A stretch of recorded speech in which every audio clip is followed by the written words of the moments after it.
Pregnancy દરમિયાન ઘણા લોકો લક્ષણો પરથી અંદાજ લગાવવાનો પ્રયાસ કરે છે કે પેટમાં છોકરું છે કે છોકરી, પરંતુ તમારે એ યાદ રાખવું જોઈએ કે આ બધા લક્ષણો વૈજ્ઞાનિક રીતે પુષ્ટિ થયેલા નથી. આ મોટે ભાગે લોકવિશ્વાસ અને અનુભવ પરથી આધારિત છે. છતાં અહીં નીચે છોકરો અને છોકરીના પ્રેગ્નન્સી દરમિયાનના લોકવિશ્વાસ અને મારા અનુભવ પરથી લક્ષણો આપ્યા છે.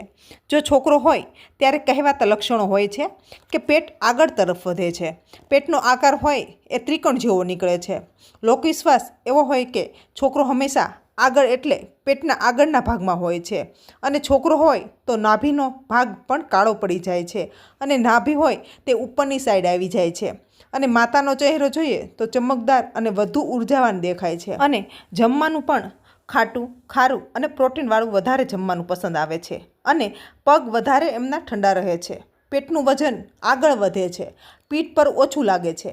અને છોકરી હોય ત્યારે કહેવાતા લક્ષણો હોય છે માતાનો ચહેરો થોડો થાકેલો અને ડાઘવાળો થઈ જાય છે. અમુકને જમવામાં મીઠું અને ફળો વધુ પસંદ આવે છે.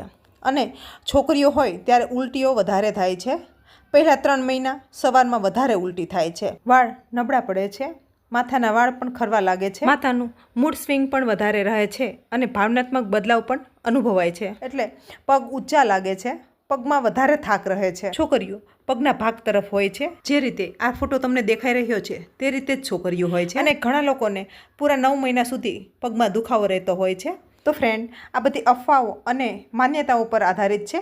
અલ્ટ્રાસાઉન્ડ સિવાય છોકરો કે છોકરી હોય તે ચોક્કસ રીતે જાણવા માટે કોઈ જ ખાતરીભર્યું માર્ગ નથી. આપણા દેશમાં બાળકનું લિંગ તપાસવું પણ કાયદેસર નથી, ગેરકાયદેસર છે. તો વિડીયો ગમ્યો હોય તો લાઈક કરી દો અને ચેનલને સબસ્ક્રાઈબ કરી દો. મળીશું ફરી આવા જ વિડીયો સાથે. Thank you so much for your watching.